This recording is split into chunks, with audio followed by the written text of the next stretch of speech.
ಹಾಡುಹೊಗಳೆ ಹುಲಿ ಪ್ರತ್ಯಕ್ಷ. ನಂಜನಗೂಡು ತಾಲೂಕಿನ ಮಡುವಿನಹಳ್ಳಿ ರೈತರ ಜಮೀನೊಂದರಲ್ಲಿ ಹಾಡುಹೊಗಳೆ ಹುಲಿ ಪ್ರತ್ಯಕ್ಷವಾಗಿದ್ದು, ರೈತರು ಭಯಭೀತರಾಗಿ ಕಂಗಾಲಾಗಿದ್ದು ತಮ್ಮ ಜಮೀನಿಗೆ ಕೂಡ ಹೋಗಲು ಭಯ ಪಡ್ತಾ ಇದ್ದಾರೆ. ಆದರೆ ಹಲವಾರು ತಿಂಗಳುಗಳಿಂದ ಈ ಹುಲಿಯು ಮಡುವಿನಹಳ್ಳಿ ಸುತ್ತಮುತ್ತಲ ಗ್ರಾಮಗಳಾದ ಹೊಸಬೀಡು, ಹಾಡ್ಯ ಗ್ರಾಮದ ಜಮೀನುಗಳಲ್ಲಿ ಓಡಾಡ್ತಾ ಇದ್ದು, ಅರಣ್ಯಾಧಿಕಾರಿಗಳಿಗೆ ತಿಳಿಸಿದ್ರೂ ಕೂಡ ಯಾವುದೇ ಪ್ರಯೋಜನವಾಗಿಲ್ಲ. ಕೇವಲ ನೆಪಪತ್ರಕ್ಕೆ ಬರ್ತಾರೆ ಹೊರತು ಹುಲಿ ಹಿಡಿಯಲು ಯಾವೊಂದು ಕ್ರಮವನ್ನ ಕೂಡ ತೆಗೆದುಕೊಳ್ಳುತ್ತಾ ಇಲ್ಲ. ಅದರಿಂದ ನಾವು ವಾಹನವನ್ನ ಮುಂದೆ ಬಿಡಲ್ಲ ಎಂದು ಶಾಸಕರು ಕ್ರಮ ತೆಗೆದುಕೊಳ್ಳಲು ಮುಂದಾಗಬೇಕು ಎಂದು ರೈತ ತನ್ನ ಆಕ್ರೋಶವನ್ನ ವ್ಯಕ್ತಪಡಿಸಿದ್ದಾರೆ. ಬ್ಯೂರೋ ರಿಪೋರ್ಟ್ ಎಡಿ ಜಯಶಂಕರ್, ಪ್ರಜಾಪ್ರಭುತ್ವ ಟಿವಿ, ನಂಜನಗೂಡು.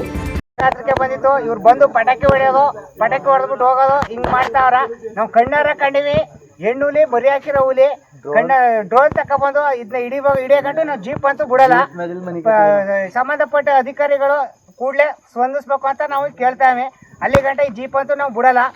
ನಮ್ಮ ತಾಲೂಕಿನ MLA ಆದ ದರ್ಶನ್ ಧ್ರುವನಾರಾಯಣ್ ಕೂಡ ಅವರು ಯಾವುದೇ ಥರದಲ್ಲಿ ಸ್ಪಂದಿಸ್ತಾ ಇಲ್ಲ.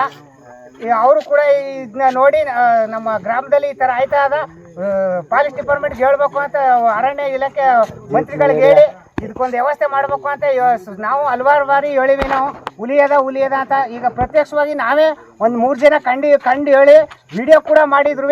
ಇವರು ಯಾವುದೇ ಥರ ನಮ್ಮ ಗ್ರಾಮದಲ್ಲಿ ಸ್ಪಂದಿಸ್ತಾ ಇಲ್ಲ. ಇದಕ್ಕೆ ಆದಷ್ಟು ಬೇಗ ಪರಿಹಾರನ ಹುಡುಕೊಡ್ಬೇಕು ಅಂತ ಕೇಳ್ತಾ ಇದ್ದೀವಿ.